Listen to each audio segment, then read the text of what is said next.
There is a kind of cold that most people will never feel. Not the kind that stings, the kind that compresses, that turns exhaled breath into fog before it clears your lips, that makes iron contract audibly, that can kill an unprotected hand in minutes and a sleeping man in an hour. That is the cold of Tartaria, and people did not merely pass through it, they built entire civilizations inside it, for centuries, without synthetic insulation, without diesel heat, without modern logistics, across millions of square kilometers of steppe, taiga, and frozen river basin, in temperatures that fell regularly to -40 degrees Celsius. I want to be precise about that name before we go further. In its historically grounded sense, Tartaria refers to the vast territory of Central and Northern Eurasia, from the Caspian Sea east to the Pacific, documented by European cartographers including Mercator, home to Turkic, Mongolic, and Tungusic peoples for centuries. The Yakuts, the Buryats, the Mongols, the Kazakhs, the Evenks, these are the peoples who lived where the thermometer regularly breaks what most of the world considers survivable. The Sakha Republic in eastern Siberia, historically called Yakutia, records winters that make the rest of Siberia look almost temperate by comparison. Here is the question I keep returning to. Not how they survived. Historians have offered reasonable answers to that. What unsettles me is how precisely they survived. The granularity of it.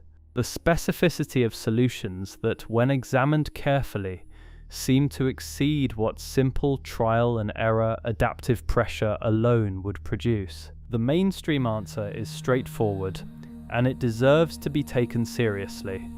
These were nomadic and semi-nomadic peoples, shaped over thousands of years by relentless environmental pressure. Those who made poor clothing, built inadequate shelters, or managed fire poorly died before reproducing. The survivors carried better knowledge forward into the next generation. It is an entirely reasonable framework. Natural selection operating at the cultural level, practices that preserved life were preserved themselves, while those that failed were eliminated along with their practitioners. The archaeologist and the ethnographer point to this process as sufficient explanation, and for most purposes they are not wrong. But then you look at the Mongolian jur, what the West calls the yurt, and something begins to pull at the edge of that explanation. Not loudly, quietly. The jur is a felt structure, circular in plan, latticed in wood, with a smoke hole at its apex.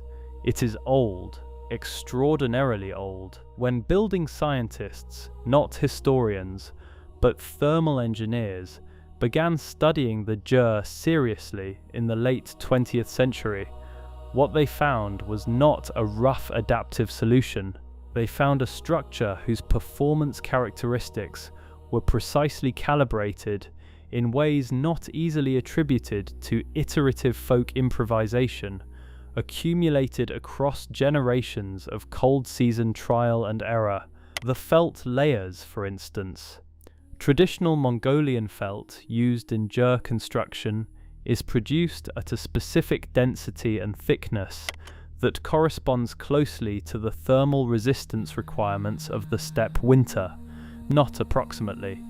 When researchers began measuring these properties systematically, the correspondence was surprisingly exact, tighter than random optimization tends to produce.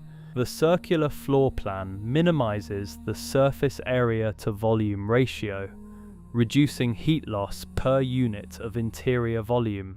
The tapered wall-to-roof angle is calibrated to deflect prevailing steppe winds, while allowing the smoke hole to function as a passive ventilation system even under heavy snowfall. Each feature taken alone can be explained by gradual refinement. Together, they are harder to explain that way. convergent optimization across multiple variables simultaneously, thermal insulation, wind resistance, ventilation, structural stability in extreme cold, is not the typical output of uncoordinated folk improvisation. It looks more like the output of something systematic. I want to be careful about how I say that, but I cannot not say it, because the jur is not alone. Across the peoples of Tartaria, separated by geography, by language, by centuries of intermittent warfare, the same pattern of precise cold adaptation appears independently in clothing, in diet, in fire management, and in the placement of winter camps. Not vaguely similar in outcome, precisely convergent in method. Consider the clothing. The traditional Mongolian Deel, the long wrap-front robe worn by nomadic peoples, is cut in a way that creates a dead air insulation layer along the torso equivalent to several centimeters of modern synthetic batting. The cut is not decorative. Its thermal precision is not accidental. The sleeves are long enough to cover the hands when the arms are lowered, eliminating the need for gloves in moderate cold while preserving dexterity for tasks requiring fine motor control. The hem falls below the knee, protecting the femoral artery. These proportions correspond to specific anatomical thermal vulnerabilities. They are not random. You could argue, reasonably, that this is what iterative refinement looks like. People who died of femoral exposure left shorter hems to no one. The design propagated because it worked. I find this explanation credible up to a point. The problem is that the point is followed immediately by the Evenks, a Tungusic people distributed across central and eastern Siberia, developed a winter garment with strikingly similar thermal logic to the Mongolian Deel, different in appearance, different in construction, using different animal skins processed differently, but converging on the same dead air insulation principle, the same coverage of the body's thermal critical points, and the Kazakhs to the west, and the Buryats to the southeast. Different peoples, different languages, different histories, separated by distances that, before systematic trade routes, before sustained contact, represented months of travel through some of the most inhospitable terrain on Earth, all arriving at structurally identical thermal logic within approximately the same historical window. I want you to sit with that. Not the fact of similar clothing, which is expected. The fact of the same specific logic, dead air insulation, arterial point coverage, passive ventilation, that logic appearing across traditions with no documented mechanism for its precise transfer.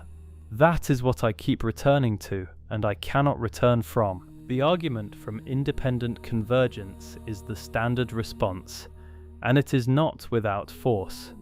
Every group facing the same environmental problem with the same available materials will arrive at similar solutions. The same principle that explains why wings evolved independently in birds and bats applies in theory to cold survival technology. I accept this, but there is a threshold when two evolutionary lineages independently develop wings.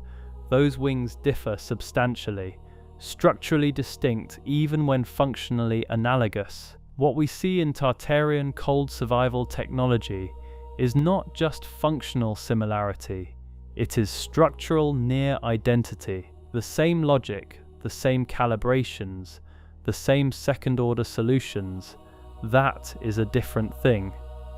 The Yakuts, the Saka people of northeastern Siberia, among those most consistently exposed to the most extreme cold on Earth, developed winter dwellings called Balagan, low earthen structures that exploited the differential between the frozen ground's retained thermal mass and the air temperature above it.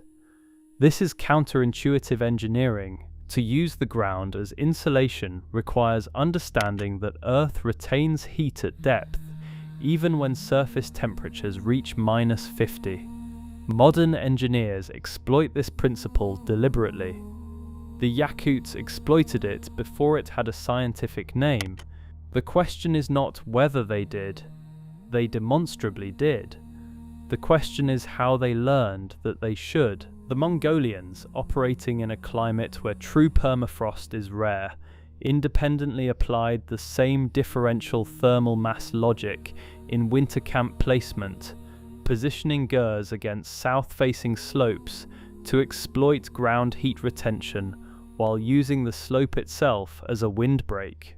Different material expression, same underlying principle, no documented connection between these specific practices. I want to return to the credibility problem in making this argument, because intellectual honesty requires it.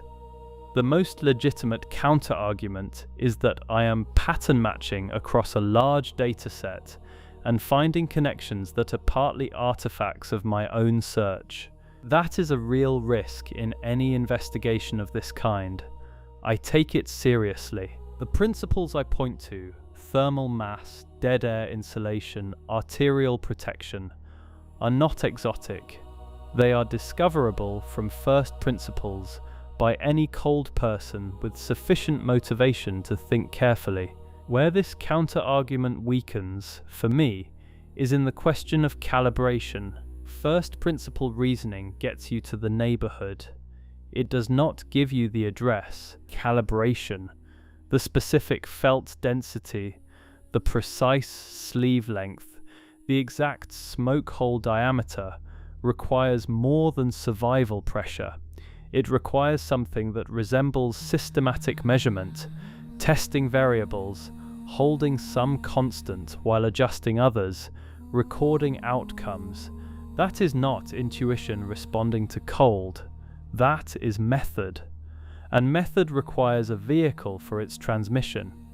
Peter Simon Pallas, the 18th century German naturalist who travelled extensively through Siberia and the former territories of Tartary, noted in his journals something he observed almost in passing, a remarkable consistency in the principles governing winter camp organization among the Buryats, Yakuts, and various Tungusic peoples he encountered across those years. Pallas was not looking for this.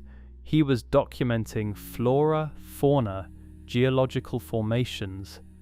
The consistency in human cold survival practice was peripheral, noted the way you might note that every clock in a town you visit happens to show the same time.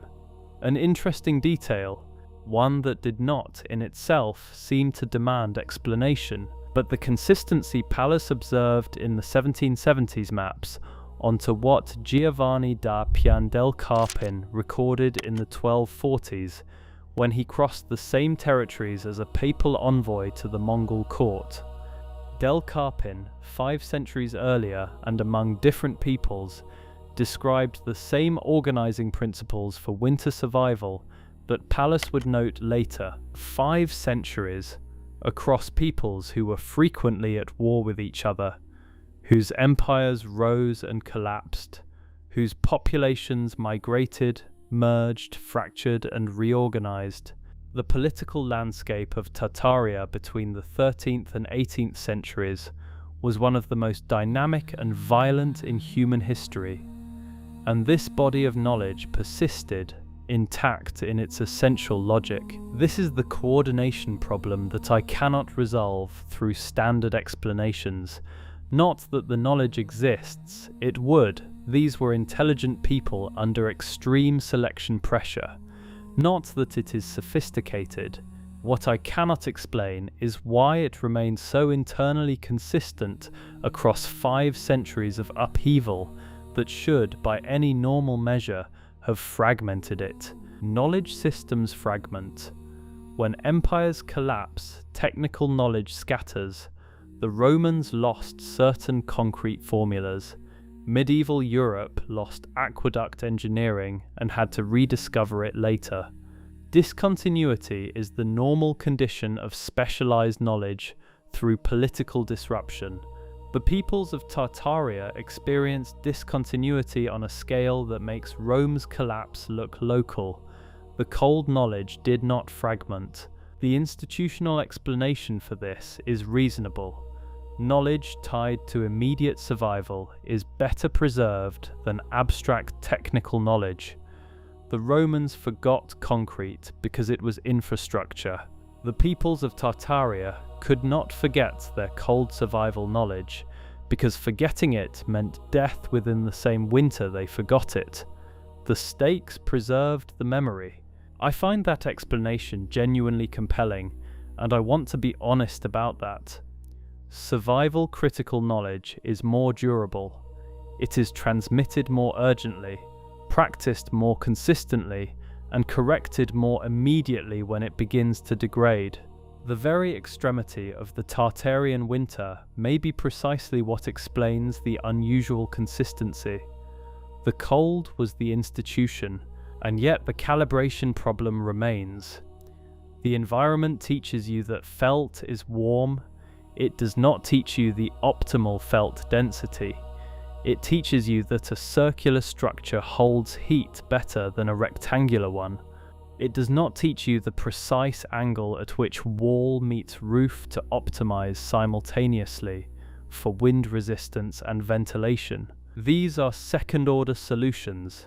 They require not just survival pressure, but systematic inquiry, the kind that tests variables, holds some constant while adjusting others, and preserves outcomes across time. That is not intuition sharpened by cold, that is method.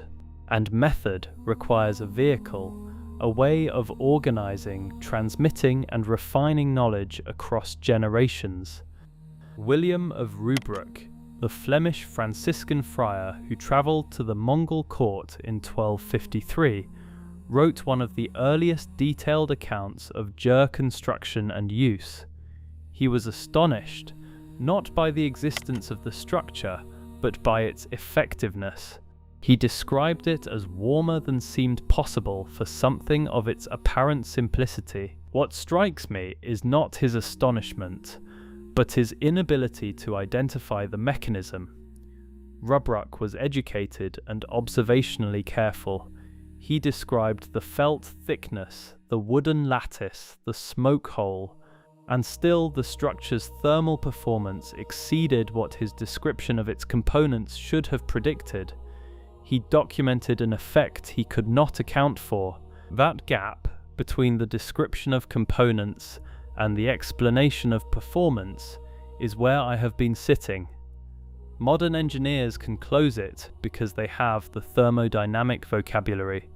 Rubruck could not, and the people who built the gyres were not working from that vocabulary, at least not in any form we have recovered. And yet they consistently produced structures that performed at exactly the level that vocabulary, applied after the fact, would predict, not approximately, consistently and precisely. The people without the theory produced the result that the theory would have specified. That is the part one cannot put down and walk away from. I want to be careful not to romanticize this. I am not suggesting the peoples of Tartaria possessed secret knowledge. My argument is more modest, that empirical knowledge, systematically accumulated and carefully transmitted, can produce results that appear to exceed its own apparent theoretical foundation. That is both less dramatic and more genuinely interesting.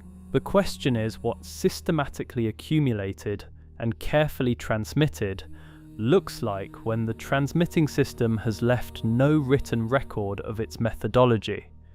We have the outcomes, the gyre, the Deel, the Balagan, the camp placement logic. We do not have the process that calibrated them so precisely. The methodology is invisible. The results are not. The absence of a written record is not surprising. Most of the peoples of Tartaria transmitted knowledge orally and practically, through training and apprenticeship rather than documentation. The absence of a paper trail is not evidence of mystery. It is evidence of a different epistemological tradition, one that encoded understanding in practice rather than text. But oral transmission cannot account for convergence across unconnected traditions. It explains movement within a community, not why separate communities with no documented contact produced the same second-order calibrations. If felt density were transmitted between Mongols and Evenks, we would expect some trace, linguistic, archaeological, of that specific contact. We largely do not find it. I find myself at the edge of a question I did not expect when I began. The cold survival technology of Tartaria is not, strictly speaking, a mystery. We know what it consisted of. We know it worked with a precision that modern engineers respect, and we know it persisted across centuries of political upheaval. What we do not know is how knowledge calibrated to such specific precision emerged independently and consistently across peoples who, by the available evidence, had no mechanism for coordinating it, not because something impossible happened, because the mechanisms we have for explaining it are slightly too loose to fit the precision of what they are asked to explain. I am not asking you to believe something impossible. I am asking you to hold the gap between the explanation and the evidence, to notice that the gap has a specific shape and that the shape corresponds to something. I am not sure what, and I am wary of anyone who claims to be. The cold of Tartaria is still there. The Saka people still live in Yakutia, their traditional knowledge in complicated conversation with the modern world. The jur is still in use. The Deel is still worn. The practices that Rubruck could not explain and Pallas quietly marvelled at are still practices, still working, still precise. And somewhere in that continuity, in the specific thickness of the felt, in the precise angle of the smoke hole, in the hem that falls exactly where the artery runs, there is a system of understanding whose edges we have not found. I am not even certain we have found the door.